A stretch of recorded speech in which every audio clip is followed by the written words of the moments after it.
à tous.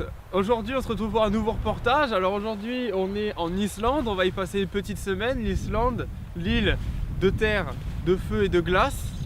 Alors ce qu'on va faire pendant cette semaine, c'est voir à peu près tout ce qu'on peut faire en Islande, mais surtout aussi aborder le point sur le fait que les Islandais utilisent énormément la nature, à savoir les courants d'eau chaude, les courants volcaniques, afin de pouvoir avoir de l'électricité et de l'eau chaude gratuitement. Bon, alors, avant de commencer, on va faire un petit récapitulatif de ce que c'est l'Islande. Donc l'Islande, c'est une petite île tout en haut de l'Europe, dans le nord, à côté du Groenland, dans lequel il fait très froid.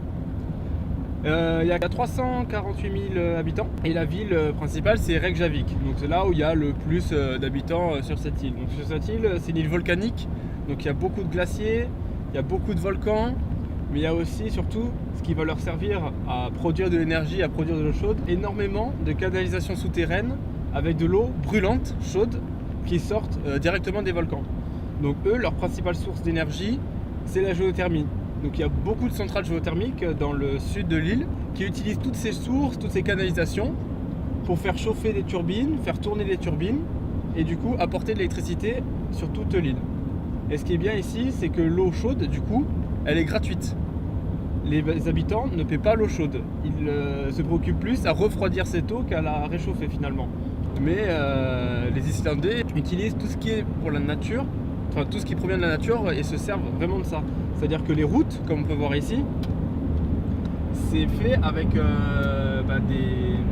la roche volcanique. C'est-à-dire qu'aussi, sur la route, on voit beaucoup de sortes de forages, il y a aussi des carrières où ils creusent carrément à même la terre volcanique et ils s'en servent pour faire toutes les routes. Donc on a une route en Islande qui fait tout le tour, tout le tour de l'Islande, c'est la route 1, en même temps il n'y en a qu'une.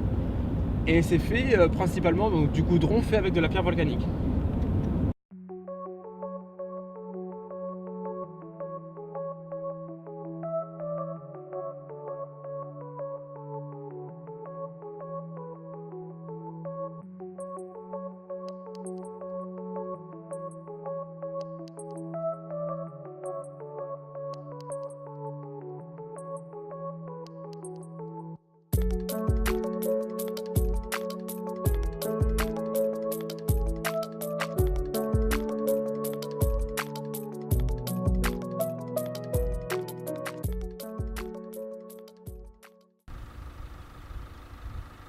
Donc comme je vous parlais il y a quelques secondes, voilà, donc là on a des sources chaudes à peu près partout. Et ici ils utilisent le chaud pour faire de l'électricité. Et donc là on a une sorte de centrale qui amène l'électricité un peu partout quoi, dans les villes à côté. Et donc après des centrales, on a des tuyaux comme ça là, qui partent tout au long de l'Islande pour alimenter les villes. Et quand on touche, le tuyau il est chaud. Hein. Bon là vous le voyez pas mais bon, c'est pas grave. Donc là on a un exemple. En fait c'est des sources qui partent jusqu'au fond de la terre et qui remontent ici. Il y en a un peu partout en fait. On va s'en diriger vers une autre. Encore une chose à savoir sur l'Islande, c'est le point de rencontre de deux plaques tectoniques entre l'Europe et l'Amérique. Et en fait, plusieurs fois dans le passé, il y a eu des tremblements de terre. Après plusieurs recherches, c'est bien plus de 500 séismes par semaine qui sont ressentis sur les terres islandaises. Et on peut voir aussi des sortes d'écartements en fait, d'écartements de terre et de roches faits par ces séismes en fait. Donc là on en est justement face à un. Il y en a beaucoup des comme ça en Islande parce qu'il y a eu beaucoup de séismes. Là comme je vous disais, ils utilisent les bains chauds là comme il y a là. Donc en gros c'est des lacs, l'eau elle est ultra chaude, genre dans les, je sais pas, je dirais 40-50 degrés un peu plus. Bon là on peut pas s'y baigner parce que c'est interdit. Et en gros ils utilisent ces bains chauds avec là il y a une sorte d'usine là-bas. Et donc là on a des cheminées tout partout ici, des cheminées où ils font du coup ressortir tout l'air chaud qu'ils ont plus besoin. Et voilà. Alors aussi, ce qu'on peut voir en Islande, c'est que les Islandais n'utilisent pas que l'eau chaude et les courants chauds pour arriver à avoir de l'électricité. Dans les hautes montagnes, avec toute la neige qu'il y a en hiver, ils ont réussi à faire des barrages, mais artificiels. C'est-à-dire qu'ils ont créé eux-mêmes les canaux, ils ont créé eux-mêmes le barrage, justement, produire énormément d'électricité et la reverser à peu près sur une grande partie de l'Islande. Donc là, on est près du parc Langnagonar et on a ce barrage. Derrière, il y a un très gros lac, alors on peut pas y accéder, c'est interdit au public. Et ils ont creusé un canal qui se poursuit très loin jusqu'à justement là, par contre, un vrai lac naturel plus loin en contrebas. Et après, donc l'énergie produite est répartie un peu partout. Donc là, on peut voir les pylônes qui s'en vont très très loin. Et il y en a justement de chaque côté ainsi que derrière. Plus de 70% de l'électricité islandaise est produite grâce à de nombreux barrages installés le long des fleuves. Nous pouvons citer le plus grand, le Tungna, avec son enchaînement de 9 barrages construits en escalier afin d'optimiser le rendement. Une partie de cette énergie est par la suite utilisée pour les fonderies d'aluminium situées dans le nord-est de l'Islande, tandis que le reste est redistribué aux quatre coins de l'île.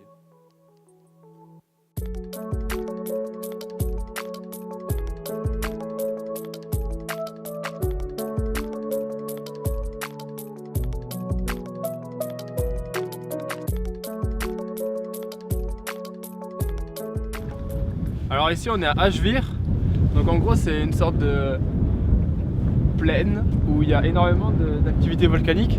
Donc on va vous mettre des images, on a énormément de petits volcans, enfin pas des petits volcans mais des petits geysers en ébullition. Donc ça pue le soufre encore aussi ici. Et c'est, on dirait un peu Mars. Ça fait un peu voilà ce décor d'une autre planète. C'est vous avez juste à juger par vous-même, hein, c'est assez hallucinant.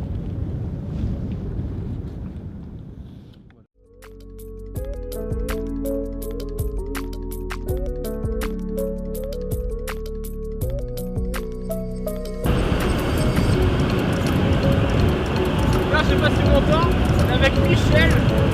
Michel c'est le sang, Michel c'est le cratère. Voilà.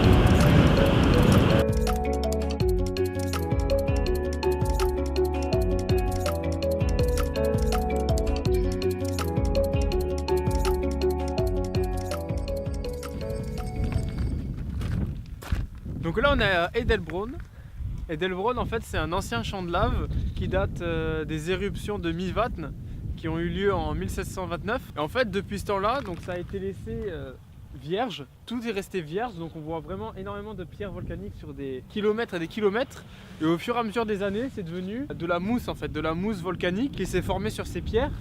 Et c'est devenu une sorte de parc où là on a de la mousse partout, c'est que du vert, c'est beau.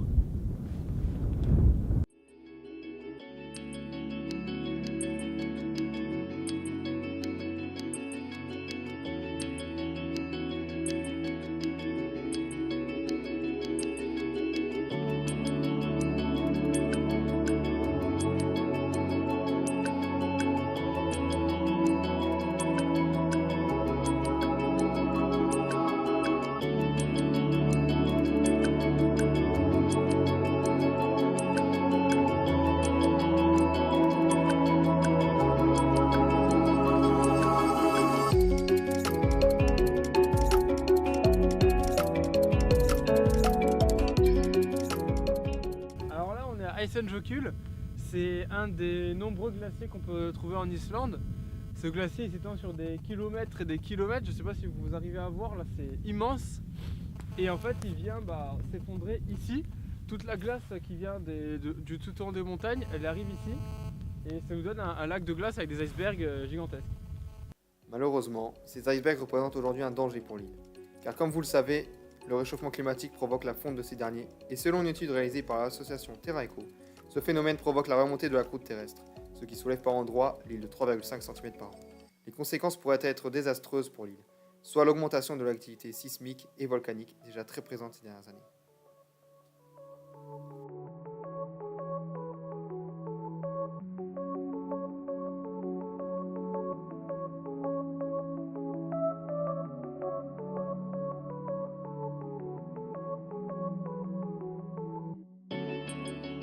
Malgré toutes ces terres sauvages, l'Islande dispose d'une faune assez peu développée à cause de son éloignement géographique du continent et de son climat si rude.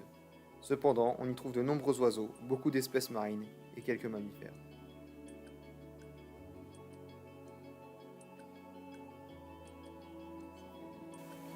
Nous pouvons très facilement croiser des phoques ou encore des rennes à l'état sauvage,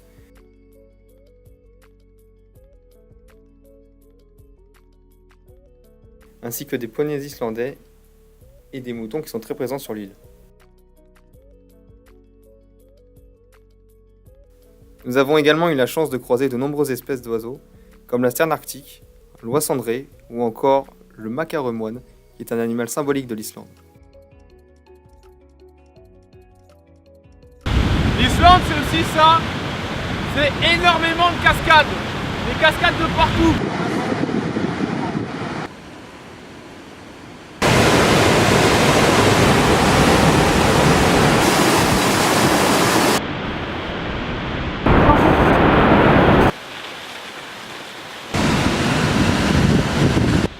Ou encore celle-là. Vous voyez par-dessus, en fait, on a toute la neige qui s'accumule pendant tout l'hiver. Et cette fonte va faire des cascades de partout en Islande. C'est des litres et des litres et des litres d'eau qui tombent à chaque seconde.